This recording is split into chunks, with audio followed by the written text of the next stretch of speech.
आइए जानते हैं एक ऐसे व्यक्ति के बारे में जिसको हो गई थी स्पाइनल कॉर्ड इंजरी। वो 12 फीट हाइट से गिरे, उनकी रीढ़ की हड्डी टूटने के कारण उस हड्डी का ऑपरेशन हुआ और ऑपरेशन के बाद जब उनको होश आया तो उनको मालूम पड़ा कि उनकी चेस्ट के नीचे कोई भी सेंसेशन नहीं है। मतलब ना बाथरूम का कंट्रोल, ना पॉटी का कंट्रोल, ना पैरों में कोई जान, ना ही छाती के नीचे कहीं छूने चुबाने में फ़र्क पड़ रहा था। पर शुरुआत के कुछ दिनों में काफ़ी एक्साइटेड थे। उन्होंने काफ़ी तरीके की थेरेपी और एक्सरसाइज घर पे करी। 6 महीना 8 महीना निकल जाने के बाद जब उनको कोई फ़ायदा नहीं हुआ तो इस पेशेंट ने अपने आप को हारा हुआ महसूस करते हुए एक्सरसाइज करना बंद कर दिया।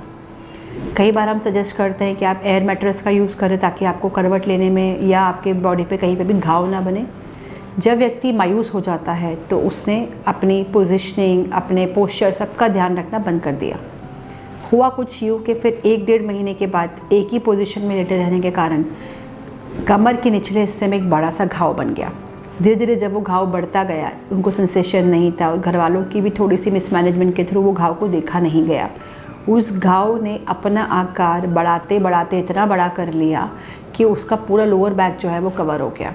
घाव जब डीप होगा तो आप हड्डी तक को देख सकते हैं। वो घाव आगे जाके एक नासूर तक बन सकता है और वो आपकी जान तक ले सकता है। तो क्या आपको पता है कि स्पाइनल कॉर्ड इंजरी या लकवे के बाद होने वाले प्रेशर सोर और बेड सोर्स में लापरवाही बिल्कुल भी सही नहीं है और इनको बिना सर्जरी के भी ठीक किया जा सकता है। देखिए, जब वो एक्सटेंसिव रूप से फैल जाएगा तो कई बार आपको किसी प्लास्टिक सर्जन की मदद ज़रूर लेनी पड़ सकती है। पर अगर वो घाव मैनेजेबल है और ज़्यादा डीप नहीं है और इन्फेक्शियस नहीं है, मतलब उसमें से पस नहीं आ रहा है, तो उसको घर पे कंजर्वेटिव तरीके से भी ठीक किया जा सकता है। उसके लिए सबसे सुचारू उपाय जो है वो है ओजोन थेरेपी का उपयोग करना। इसमें कई प्रकार के इंजेक्शंस, ऑइंटमेंट्स और ऑयल का उपयोग होता है और हमने कई पेशेंट्स में इसमें चमत्कारी रिजल्ट देखे हैं और कई फास्टर तरीके से उनको हील होते हुए भी दिखा है। एक और तरीका हो सकता है लिम्फेटिक ड्रेनेज। मतलब जहाँ जहाँ पे उस घाव के आसपास लिम्फेटिक सिस्टम है, जो हमारी बॉडी की गंदगी साफ़ करने का सिस्टम है, उसको एक्टिवेट करके घाव के भरने की प्रक्रिया को स्पीड अप किया जा सकता है। तीसरा, प्रॉपर तरीके की डाइट। अगर किसी को घाव है तो उसको खट्टा या ऐसी कोई चीज़ खाने से बचना चाहिए जिससे कि वो घाव पक सकता है।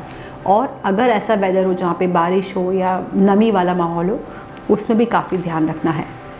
एक और चीज़ जो आप कर सकते हैं वो है एयर मैट्रेस का प्रयोग या बबल मैट्रेस का प्रयोग। एयर मैट्रेस या बबल मैट्रेस के थ्रू आपकी बॉडी में किसी भी जगह पे प्रेशर इकट्ठा नहीं हो पाता है।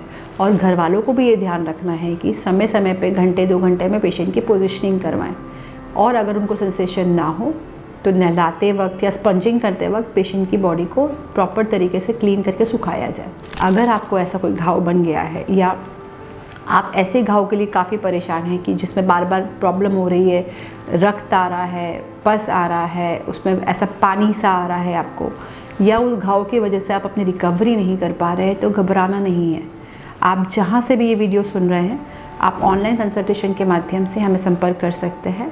हम कुछ ऐसे प्रोडक्ट्स आप तक घर पहुंचाएंगे जिसके माध्यम से आपका वो घाव उतना सूखने जैसा हो जाएगा कि आप डॉक्टर के पास तक या आपके थेरेपिस्ट के पास तक या हम तक पहुंचने की कंडीशन में हो जाएंगे।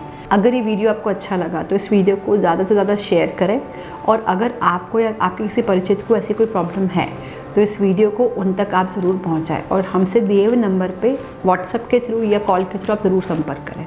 Thank you.